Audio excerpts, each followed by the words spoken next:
Une fois, dans un petit village Posil, vivait une jeune fille nommée Marianne. Marianne était une jeune fille travailleuse et gentille, qui vivait seule depuis la mort de ses parents. À propos, le pétrissage du pain développe le glutan, une protéine qui donne au pain ses textures élastiques et moelleuses. Chaque jour, elle devait traverser la forêt pour aller chercher des baies et des herbes. Mais la forêt était un endroit dangereux, plein de mystères et de magie noire.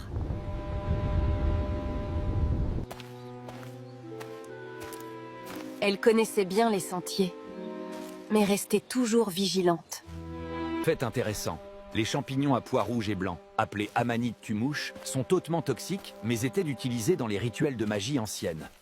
Les mûres sauvages étaient précieuses pour faire des confitures, qui la nourrissaient pendant l'hiver. Soudain, elle arriva dans une clairière qu'elle n'avait jamais vue auparavant. La souche portait des marques anciennes, signes de magie interdite, pratiquée depuis des siècles. Ces herbes sont si rares. Elles vaudraient une fortune au marché. Mais dès qu'elle toucha les herbes, un événement terrible se produisit. Une sorcière maléfique, gardienne de ces terres maudites, apparut devant elle. Tu oses voler aimeuse herbe magique, petite insolente? Tu vas payer pour ton audace. Je vous en supplie. Je ne savais pas. Je vais partir immédiatement. Partir? Oh non, ma belle.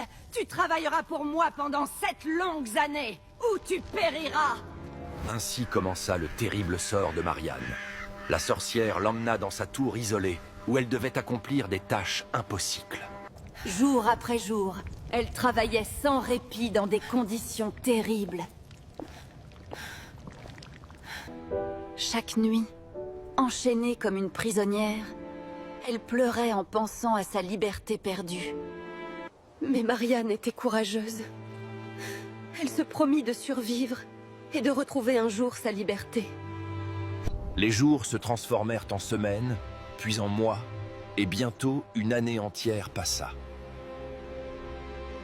La sorcière la força à entretenir son jardin d'herbes enchantées, utilisées pour ses potions maléfiques. Certaines de ces plantes étaient des carnivores magiques, capables de digérer même les os. Dans la nature, les plantes carnivores ordinaires, comme les dionnées... Pathétique. Ces plantes sont faibles. Tu ne fais rien correctement, fille inutile. Voici ta tâche pour cette nuit. Trier ces milliers de graines par couleur avant l'aube, sinon je te transformerai en corbeau. Marianne savait que la tâche était impossible. Même en travaillant toute la nuit, elle ne pourrait jamais finir. Après des heures de travail acharné, elle avait à peine trié une poignée de graines. Ses doigts engourdis ne pouvaient plus continuer. Vaincue par l'épuisement, elle s'endormit, certaine que l'aube apporterait sa transformation en corbeau. Mais quelque chose de miraculeux se produisit. Les animaux de la forêt, témoins de sa gentillesse pendant ses années d'esclavage, vinrent à son secours. Fait fascinant, les souris ont une excellente vision des couleurs et peuvent distinguer même des nuances subtiles que les humains ne peuvent pas voir. Toute la nuit, les souris travaillèrent sans relâche pour sauver Marianne. Comment est-ce possible? Un miracle a eu lieu. Impossible! Tu as triché. Mais n'importe, j'ai des tâches bien plus difficiles pour toi. Pour sa prochaine tâche impossible, la sorcière ordonna à Marianne de briser la glace épaisse et de ramener de l'eau du fond du lac avant la tombée de la nuit. La glace était épaisse comme la pierre. Ses mains saignaient et gelaient, mais elle ne pouvait même pas faire une petite fissure. Fait scientifique. Les larmes humaines...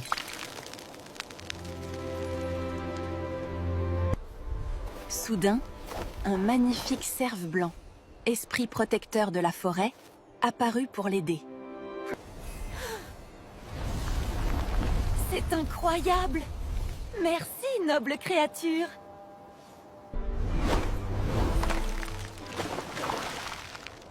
Du seul toucher de ses bois ravants frottés, Grâce à l'aide magique, elle accomplit l'impossible encore une fois. Tu reçois de l'aide, mais je vais m'assurer que la prochaine tâche soit vraiment impossible, même pour la magie. ainsi passèrent 3 années. Année après année, la sorcière donnait à Marianne des tâches impossibles. Marianne avait changé. Elle n'était plus la jeune fille effrayée d'autrefois. Elle était devenue forte, sage et patiente. Cette année. Le sort disait 7 années. Cela fait bientôt 7 ans que je suis ici. Elle compta et recompta. Dans exactement 3 jours, 7 années complètes seraient écoulées depuis sa capture. Elle travailla ces derniers jours avec un cœur léger, sachant que sa liberté approchait enfin. Pourquoi sourit-elle? Elle prépare quelque chose. Je dois l'arrêter avant qu'il ne soit trop tard. Ah, voilà, un sort d'oubli permanent. Si je lui fais oublier qui elle est, elle ne pourra jamais partir. C'était la veille du 7e anniversaire. Marianne dormait paisiblement, rêvant de sa liberté imminente, ignorant le danger qui l'attendait. Elle rêva de retrouver son cottage, de marcher librement dans les champs de fleurs, de ne plus jamais être enchaînée. Dors, ma belle, pendant que je vole tes souvenirs pour toujours. La potion d'oubli était une des magies les plus sombres. Une fois absorbée, elle effaçait tous les souvenirs. Où suis-je? Qui suis-je? Je ne me souviens de rien. Parfait! Tu ne te souviens de rien. Maintenant, tu travailleras pour moi pour l'éternité. Mais les animaux magiques de la forêt, qui avaient veillé sur Marianne pendant 7 ans, sentirent que quelque chose de terrible s'était produit. Le cerf blanc, gardien de la forêt, lança un appel magique à toutes les créatures enchantées pour sauver leur ami. Une armée de créatures magiques se rassembla, déterminée à libérer Marianne et à briser le sort maléfique. Le hibou le plus ancien, détenteur de sagesse millénaire.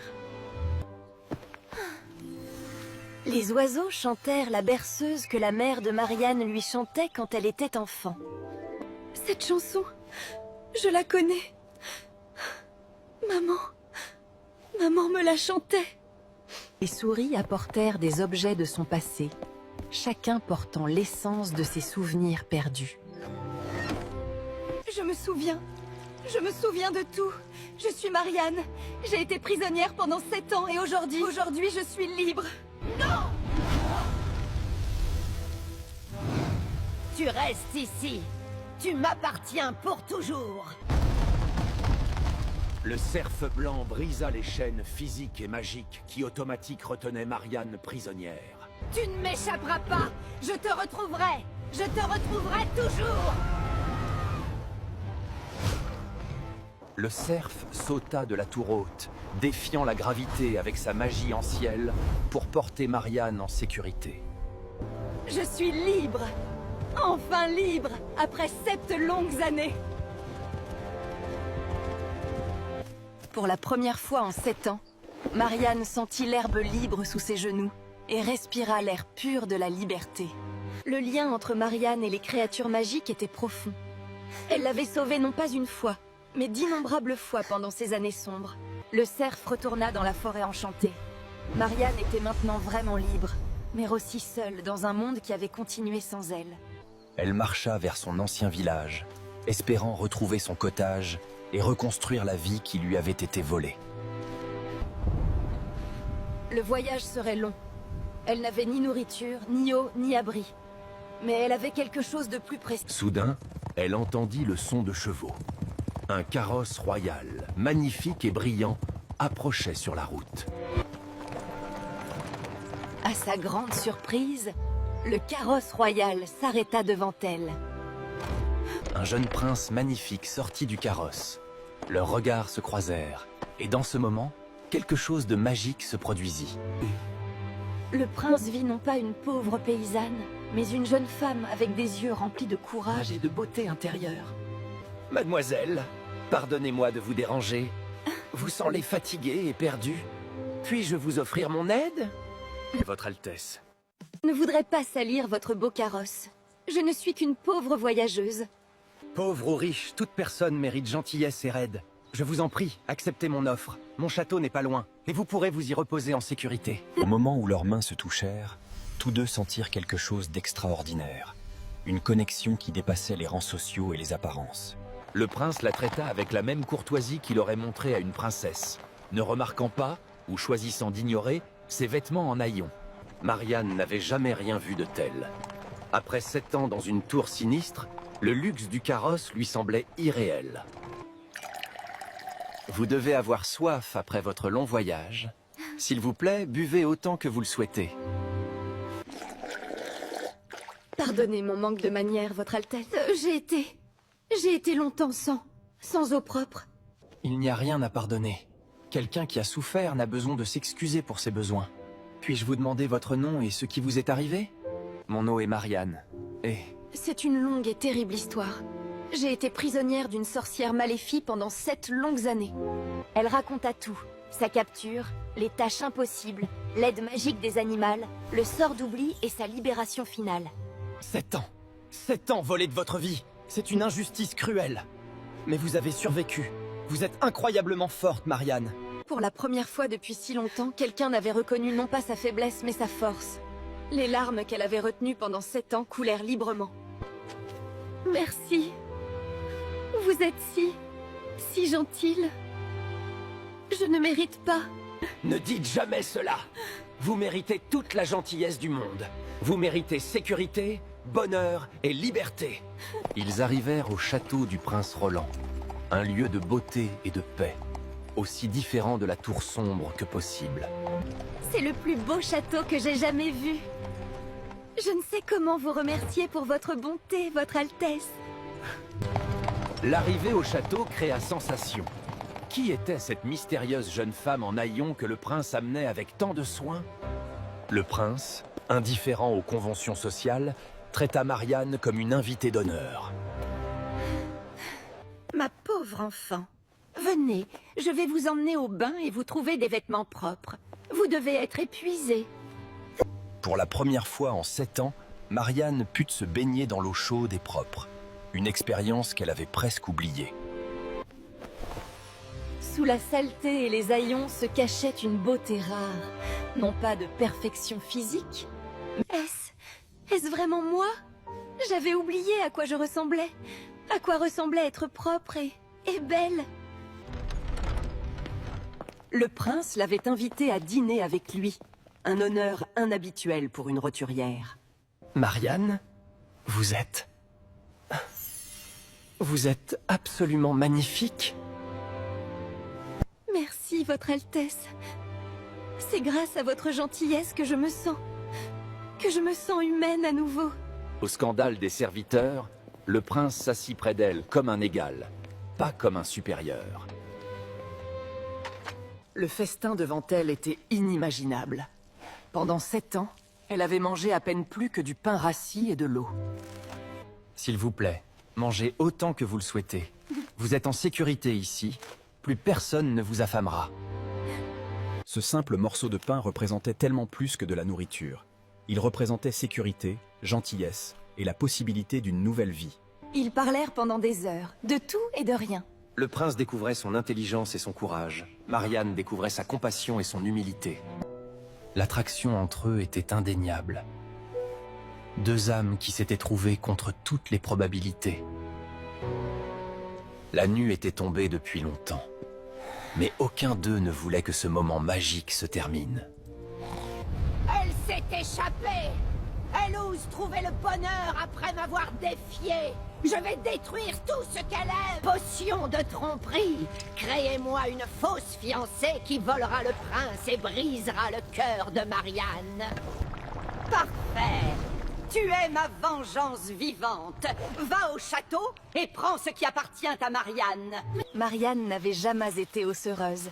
Elle passait ses journées dans les magnifiques jardins du château, retrouvant lentement joie et paix. Marianne, ces derniers jours avec vous ont été les plus heureux de ma vie.